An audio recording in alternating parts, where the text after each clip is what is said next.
Hello everyone and welcome back to NovaLogos Audio English. In our last chapter, we were swept up in the grand, cosmic visions of the prophet Isaiah. Today, we move from the temple courts to a small, besieged town called Bethulia. We meet a woman whose beauty was famous, but whose iron will and prayerful heart were her true weapons. We meet Judith.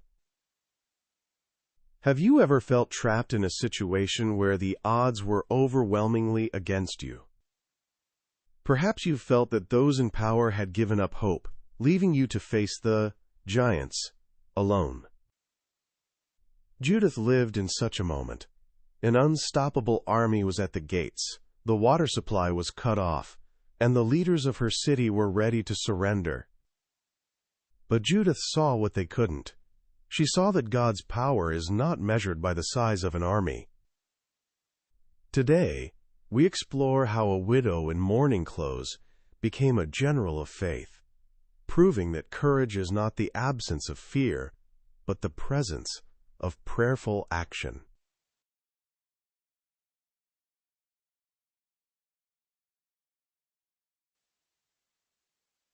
Section 1.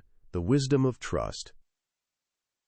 When the leaders of Bethulia decided to give God a 5-day ultimatum before surrendering, Judith stepped out of her seclusion to challenge them. In the book of Judith, chapter 8, verse 14, she speaks words that still challenge us today. Do not try to bind the Lord our God's designs, for God is not like a human being to be moved by threats. Judith understood a deep spiritual truth. We cannot put God in a box or demand He work on our schedule. While the men were paralyzed by logic and fear, Judith was energized by the history of God's faithfulness. She didn't just complain. She went to her rooftop, put on sackcloth, and poured out her soul in prayer. This is the foundation of her courage, wisdom that begins with the fear of the Lord and a total surrender to His timing. Reflection. Are you giving God an ultimatum? Are you saying, if you don't act by Friday, I'm giving up? Judith teaches us that true faith doesn't test God, it trusts Him. Instead of trying to control the outcome, try deepening your conversation with the Creator. Real power begins when we stop telling God what to do and start asking what we can do for Him.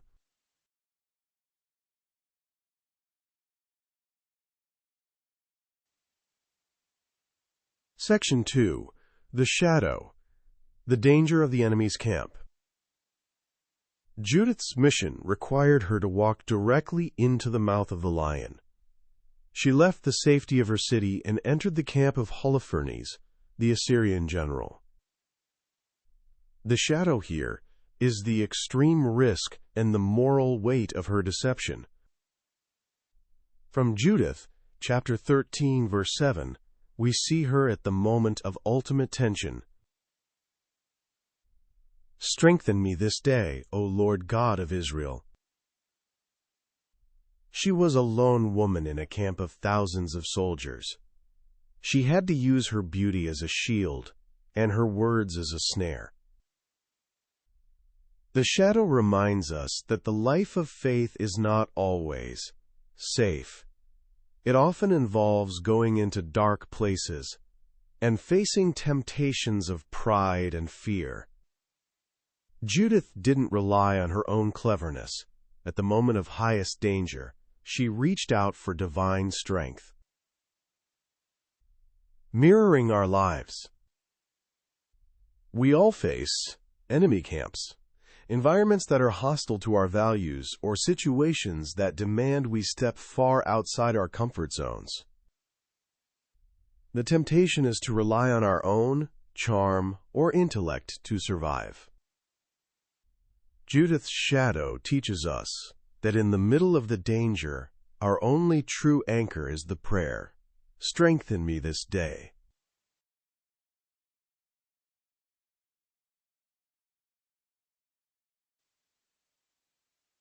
Section 3. The Light, the Victory of the Humble. The light in Judith's story is the sudden and spectacular liberation of her people. Without a single Israelite soldier drawing a sword, the enemy was defeated because their leader fell by the hand of a woman who prayed. In Judith chapter 15, verse 9, we hear the celebration of her light. You are the glory of Jerusalem, the great pride of Israel, the highest honor of our race. The light of Judith is the light of a hidden life made public. She didn't want the spotlight. After the victory, she returned to her quiet life of devotion. Her light proves that God delights in using the weak things of the world to shame the strong.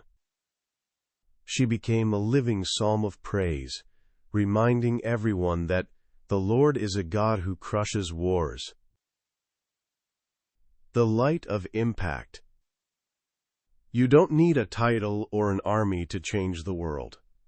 One person, firmly rooted in prayer and willing to act with courage, can turn the tide of history. Judith's light teaches us that the most effective way to serve our community is to first be people who are intimately acquainted with the power of God.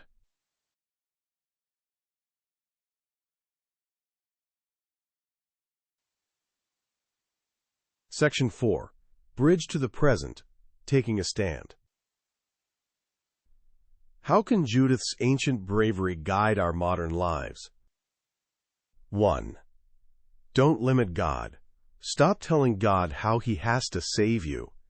Open your heart to His designs, even if they look different than your plans. 2. Prepare in secret. Judith's public victory was won on her private rooftop in prayer. Build your inner life so you are ready when the giant appears. 3. Use what you have. Judith used her beauty, her intelligence, and her speech. Offer your specific talents to God and watch how He uses them for the good of many.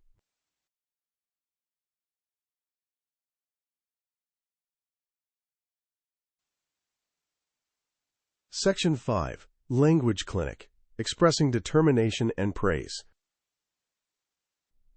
To help you describe moments of resolve and the recognition of success, let's look at these English patterns. 1. Do not try to bind. This is a way to say, do not restrict or do not limit. Do not try to bind someone's designs/plans. Example, you cannot bind the spirit of creativity with strict rules. Spiritual use. It's a reminder that the divine operates outside of human logic. It's a call to let go of control. 2. Strengthen me this day. This is a focused prayer for immediate assistance. Strengthen me. Time, occasion. Example, strengthen me during this interview, so I may speak clearly. Spiritual use. It acknowledges that our own strength is insufficient for the current crisis. It is a breath prayer for high-stakes moments. 3. The glory of. This is a phrase used for highest commendation or identifying a source of pride. Example, her dedication to the poor is the glory of our neighborhood. Spiritual use. It recognizes that when a person acts with faith, they reflect the beauty of their entire community and their Creator.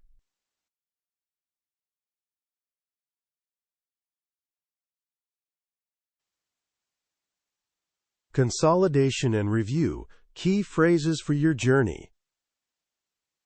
1. Do not try to bind the Lord's designs.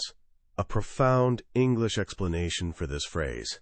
It is an instruction to stop imposing human limitations or timelines on divine action, encouraging a posture of open trust. 2. Strengthen me this day. This phrase acts as a powerful emergency prayer. It provides a concise English explanation for seeking immediate spiritual empowerment when facing a daunting task. 3.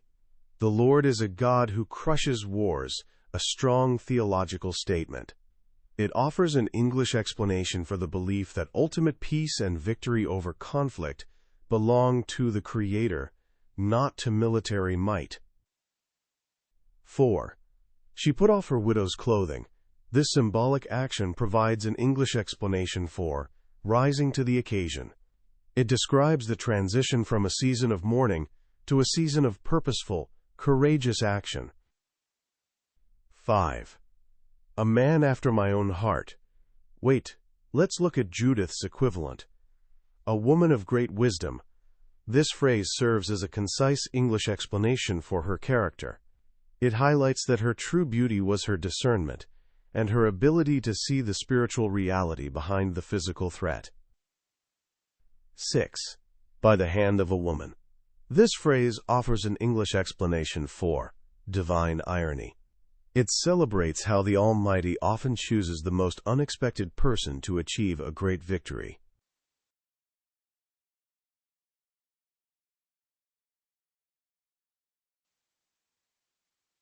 Closing.